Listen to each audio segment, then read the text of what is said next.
Hello दोस्तों, स्वागत है आपका फिर से मेरे एक नए वीडियो में। तो दोस्तों आज की वीडियो में मैं आपके लिए कंपैरिजन लेकर आया हूँ AMD Ryzen 3 3200G versus Intel core i5 6th generation processor के बीच में, क्योंकि इन दोनों ही प्रोसेसर के साथ जो भी पीसी बिल्ट होता है उसका प्राइस जो है वो अंडर 25,000 रुपये की प्राइस में बिल्ट होता है। तो अगर आप 25,000 रुपये की प्राइस में कोई पीसी बिल्ट कर रहे हैं तो आपको इन दोनों प्रोसेसर में से किसको आपको यूज़ करना चाहिए, तो आज की वीडियो में मैं आपको बताने वाला हूँ। तो सबसे पहले तो इन दोनों ही प्रोसेसर के CPU सॉकेट की बात कर लेते हैं। तो AMD प्रोसेसर में आपको AM4 के CPU सॉकेट के साथ मिलता है, जो कि इंटेल प्रोसेसर आपको यहाँ पर LGA 1151 के CPU सॉकेट के साथ मिलता है। तो अभी इन दोनों ही प्रोसेसर के यहाँ पर थर्मल डिज़ाइन पावर की बात करते हैं तो दोनों ही प्रोसेसर आपको 65 वोल्ट के यहाँ पर TDP के साथ देखने को मिलेंगे। अब इन दोनों ही प्रोसेसर के PC एक्सप्रेस वर्जन की बात करें तो दोनों ही प्रोसेसर में आपको PC एक्सप्रेस 3 जनरेशन का वर्जन देखने को मिल जाएगा। तो अब इन दोनों प्रोसेसर के परफॉर्मेंस की बात कर लेते हैं तो दोनों ही प्रोसेसर में आपको 4 कोर 4 थ्रेड्स देखने को मिल जाते हैं। तो अब इन दोनों ही प्रोसेसर के CPU क्लॉक स्पीड की बात करें तो AMD में आपको 3.6 गीगाहर्ट्ज़ की क्लॉक स्पीड मिलती है, इंटेल में आपको 3.2 गीगाहर्ट्ज़ की क्लॉक स्पीड के साथ आपको मिलेगा। अब इनका टर्बो क्लॉक स्पीड की बात करें तो AMD में आपको 4 गीगाहर्ट्ज़ की क्लॉक स्पीड मिलती है, जबकि इंटेल में आपको 3.6 गीगाहर्ट्ज़ तक की टर्बो क्लॉक स्पीड तक जा सकता है। तो अभी इन दोनों ही प्रोसेसर के यहाँ पर बेंचमार्क स्कोर की बात करते हैं। तो सबसे पहले सिंगल स्कोर की बात करें तो AMD आपको 2184 का स्कोर निकल कर आता है, इंटेल में आपको 2106 का स्कोर निकल कर आता है। तो अभी मल्टी कोर की बात करते हैं तो AMD में आपको 7004 का स्कोर निकल कर आता है, जबकि इंटेल में आपको 5626 का स्कोर निकल कर आता है। तो अभी इन दोनों ही प्रोसेसर के यहाँ पर ग्राफिक कार्ड की बात कर लेते हैं।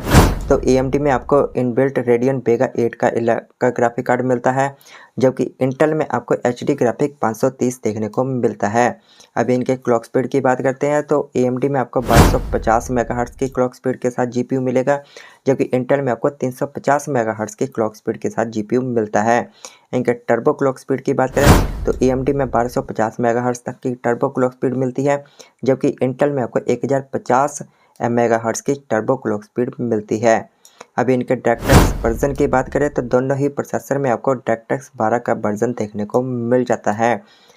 तो अभी इनके मेमोरी की बात करते हैं तो दोनों ही प्रोसेसर में आपको DDR4 मेमोरी को सपोर्ट कर सकते हैं, जिसमें ये मैक्सिमम 32 GB तक की रैम को सपोर्ट ये कर सकते हैं।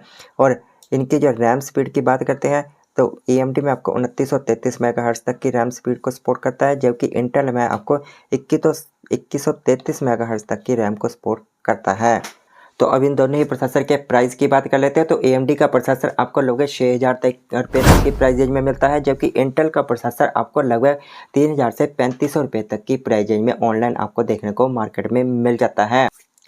तो आइए जानते हैं अब इन दोनों में से कौन सा सबसे बेस्ट है। तो देखिए दोस्तों, अगर आप एक 25,000 रुपये की प्राइस रेंज में कोई बिगिनर लेवल कोई गेमिंग पीसी बिल्ड कर रहे हैं तब आप डेफिनेटली यहाँ पर AMD प्रोसेसर को यूज़ कर सकते हैं।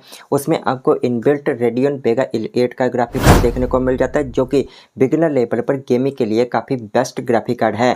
अगर आप यहाँ पर इंटेल का प्रोसेसर का यूज़ करते हैं तो आपको एक डेडिकेटेड ग्राफिक कार्ड लगाने की ज़रूरत पड़ेगी अगर आप उसमें हैवी गेमिंग करते हैं। लेकिन अगर आप यहाँ पर हैवी गेमिंग करना चाहते हैं विदाउट यहाँ पर ग्राफिक कार्ड लगाए पीसी में तो डेफिनेटली आप यहाँ पर AMD प्रोसेसर का यूज़ कर सकते हैं। तो यही था दोस्तों इन दोनों ही प्रोसेसर के बीच में कंपैरिजन। तो आई होप दोस्तों आपको वीडियो पसंद आई होगी। अगर वीडियो पसंद आई तो मेरे इस वीडियो को लाइक करें, कमेंट करें, शेयर करें और ऐसी और भी पीसी बिल्ड से रिलेटेड वीडियोज़ के लिए मेरे चैनल को सब्सक्राइब करें।